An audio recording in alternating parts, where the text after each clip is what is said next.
سعودی عرب کے سیکرٹری تعلیم ڈاکٹر حمد ناصر المہراج نے کہا ہے کہ سعودی عرب نے پاکستانی طالب علموں کے لیے وظائف کی تعداد بڑھا کر 580 کر دی ہے۔ مزید تفصیلات کے مطابق یہ بات سعودی عرب کے سیکرٹری تعلیم پروفیسر ڈاکٹر حمد ناصر المہراج نے پاکستان کے صدر ممنون حسین سے بات چیت کرتے ہوئے کی۔ یاد رہے کہ سعودی عرب کے سیکرٹری تعلیم پاکستان کے دورے کے لیے آئے ہوئے ہیں اور اسی دوران انہوں نے پاکستان کے صدر ممنون حسین سے اپنے وفد کے ہمراہ ایوان صدر میں ملاقات کی اور دیگر موضوعات کو زیر بحث رکھا۔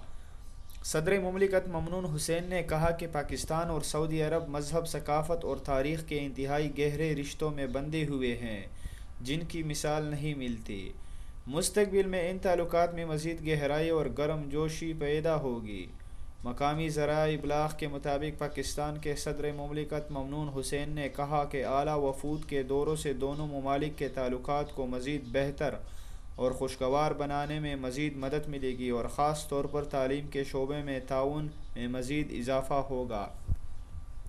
صدر ممنون حسین نے تجارت سے متعلق بات چیت کرتے ہوئے کہا کہ دونوں ملکوں کے درمیان تجارت کا توازن اپنی گنجائش سے بہت کم ہے جس میں مزید اضافے کی ضرورت ہے۔ انہوں نے کہا کہ ہمیں توقع ہے کہ آنے والے دنوں میں یہ توازن بہتر ہوگا اور دونوں ملکوں کے مفاد میں ہوگا۔ صدر ممنون حسین نے مزید کہا کہ وہ توقع کرتے ہیں کہ سعودی سرمایہ کار اور تاجر پاکستان میں صنعت و تجارت اور سرمایہ کاری کے وسیع مواقع سے فائدہ اٹھائیں گے۔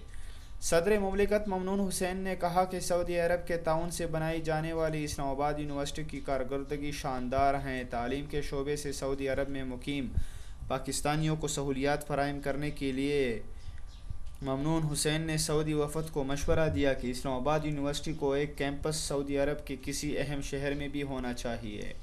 اس مشورے پر سعودی عرب کے سیکرٹری تعلیم نے بات چیت کرتے ہوئے کہا کہ سعودی عرب پاکستان میں تعلیم کے فروغ کے لیے اپنی بھرپور حمایت جاری رکھے گا اور جس حد تک وہ اس میں تعاون کر سکتا ہے ضرور کرے گا۔ انہوں نے کہا کہ سعودی عرب پاکستانی طالب علموں کے لیے وظائف کی تعداد بڑھا کر 580 کر دی ہے۔